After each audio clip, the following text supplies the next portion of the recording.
BSSC CGL 4 की notification out हो चुकी है, सभी लोग ऑनलाइन कर रहे हैं। अगर ग्रेजुएट पास है तो आप BSSC के ऑफिशियल वेबसाइट पे जाके आवेदन दे सकेंगे।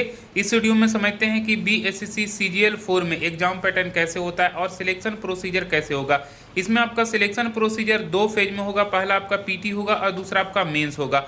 PT में आपका 150 क्वेश्चन रहेगा और मेंस में भी आपका 150 क्वेश्चन रहेगा और सेम टू सेम आपका PT में जितना सभी सब्जेक्ट से जितना जितना प्रश्न पूछा जाएगा उतना ही आपका सेम टू सेम आपका मेंस में भी पूछा जाएगा। अब PT का और मेंस का किस तरह से आपका कौन सा सब्जेक्ट में कितना सवाल पूछा जाएगा वो यहाँ पे देख पा रहे हैं। सबसे पहले आपका रीजनिंग में, जनरल स्टडीज में मतलब कि जीके में, सामान्य अध्ययन में आपका 50 क्वेश्चन रहेगा। सामान्य अध्ययन कहने का मतलब पॉलिटी हो गया, ज्योग्राफी हो गया, आपका हिस्ट्री हो गया, मतलब जितना भी सोशल साइंस का सब्जेक्ट है वो सभी से मिलाकर 50 क्वेश्चन आपका आएगा।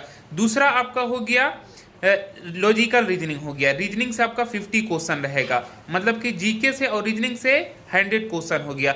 और थर्ड जो सेक्शन हो गया वो आपका साइंस से, जनरल साइंस से आपका 25 क्वेश्चन रहता है और मैथमेटिक्स से आपका 25 क्वेश्चन रहता है। इसी तरह 50 क्वेश्चन हो गया, मतलब 150 आपका टोटल क्वेश्चन रहेगा PT में और मेंस में। लेकिन मेंस में क्या होता है कि 2 पेपर हो जाता है। 2 पेपर में मैं आपको बता दिया कि PT में जो आपका 150 क्वेश्चन रहेगा वही आपका एक पेपर हो गया। दूसरा आपका पेपर हो गया एक हिंदी होता है जो सिर्फ और सिर्फ क्वालिफाइंग पेपर होता है, मतलब कि आपका मेंस का मेन जो सब्जेक्ट आपका होता है मेंस के, यही आपका 150 वाला क्वेश्चन पे होता है। अब ये आपका 150 क्वेश्चन है, इसमें आपका प्रत्येक जो क्वेश्चन है वो 4 अंक का है। तो इसी तरह 150 इंटू 4 इक्वल टू 600 मार्क का हो जाएगा।